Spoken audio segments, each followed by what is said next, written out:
My name is David Kreller, and I'm an advisor with the Small Business Development Center at Wichita State University. I'm here to share with you some information today in advance of our Business Transitions Conference that will be held on September the 26th, 2023 at the WSU Metropolitan Complex just north of campus.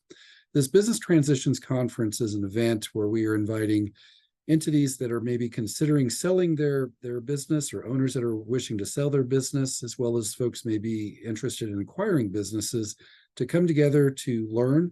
We will have many resources available and to share information from those who have gone through that process of both buying and selling their respective businesses. Today, I want to share a little bit of information leading up to the event that may be helpful, and it is talking a little bit about the documentation and the transaction process when selling your business. Usually the business process will begin with a letter of intent from a prospective buyer. And the letter of intent gives a general outline and some terms and conditions of the sale, but it tends to be a little bit less specific on details. Once the letter of intent, or LOI, is accepted, then the legal counsel of the different parties will come together to put together the what is called PSA, or purchase and sale agreement. Now, any transaction would normally, of any size, would normally have a PSA involved, but I'm here today to focus a little bit more specifically on two different types of PSA, or purchase and sale agreements. There is the APA, or asset purchase agreement. And there's also what's called an SPA, or share purchase agreement, sometimes referred to as a stock purchase agreement. Now, an asset purchase agreement is popular in many of these transactions, and how that works is the buying entity would come in and offer the selling corporation, and I'll refer to corporations, although this could be an LLC as well. They would offer them cash, and then to scoop out all of the assets of the corporation that currently exist, and whether it be contracts, fixed assets, anything like that that are on the books of the corporation, as well as oftentimes intellectual property items, are then transferred to the new owner within a corporation or LLC that they own or they have newly created.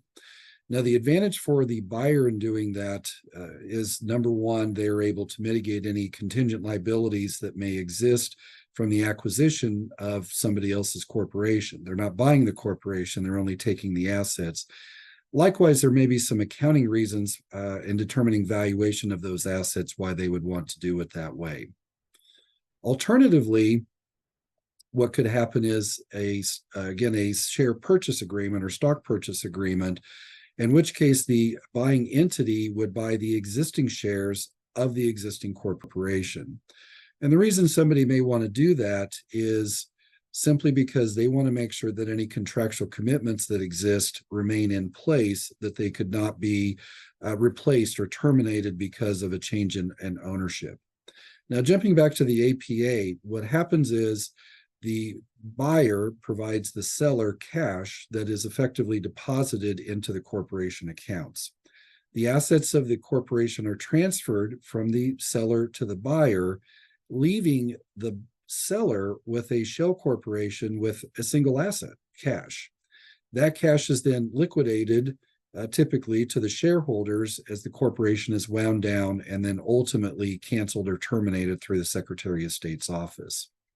In the case of a stock purchase agreement, the transaction commensurate to closing is done and final. The shareholders at closing of a share purchase agreement, or SPA, those shareholders receive the cash from the buyer, and subject to any other side agreements that may exist for continuation of work, the shareholders receive their funding at that point, and the transaction is closed out, terminated, and the former owners no longer have any work to do, typically within that pre-existing corporation.